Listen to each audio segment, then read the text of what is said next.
ಮಾಡ್ಕೊಂಡು ಬಂದ್ಬಿಡೋದ ಜಾಸ್ತಿ ಗಾಡಿ ಗಾಳಿ ಸಿಗಲ್ಲ ಅದು ರೆಡಿಯಾಗಿ ಈಗ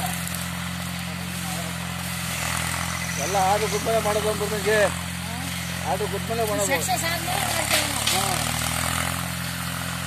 ಮುಂಚೆನೆ ಕೈ ಹಾಕ್ತಿದ್ದೆ ಆ ಮುರುಗೇನ ಮನೆ ಇವನು ನೆಂಟರು ಯಾರೋ ಇದ್ರಾಗಿದ್ದಾಗ ಚೆನ್ನಾಗಾಗಲ್ಲ ಅಂದ್ಬಿಟ್ರು. ಆಮೇಲೆ ಸ್ವಲ್ಪ ಬಿಟ್ಟೆ ಮತ್ತೆ ಇಲ್ಲದ್ದು ಮಲಗಪ್ಪಕ್ಕೆ ಹೋಗಿ ನೋಡ್ಕೊಂಡ್ಬಂದೆ. ಅವನು ಸರ್ ನೀವು ಕಣ್ಣು ಬಿಟ್ಕೊಂಡು ತಗೊಂಡು ಸರ್ ಏನು ಆಗಲ್ಲ ಚೆನ್ನಾಗಾಗಿದ್ದೆ ಅಂತ. ನಾವು ಟ್ರಯಲ್ ನೋಡ್ತೀನಿ ಕೊಡ ಅಂದ್ರೆ ಕೊಡೋಕ್ಕೋ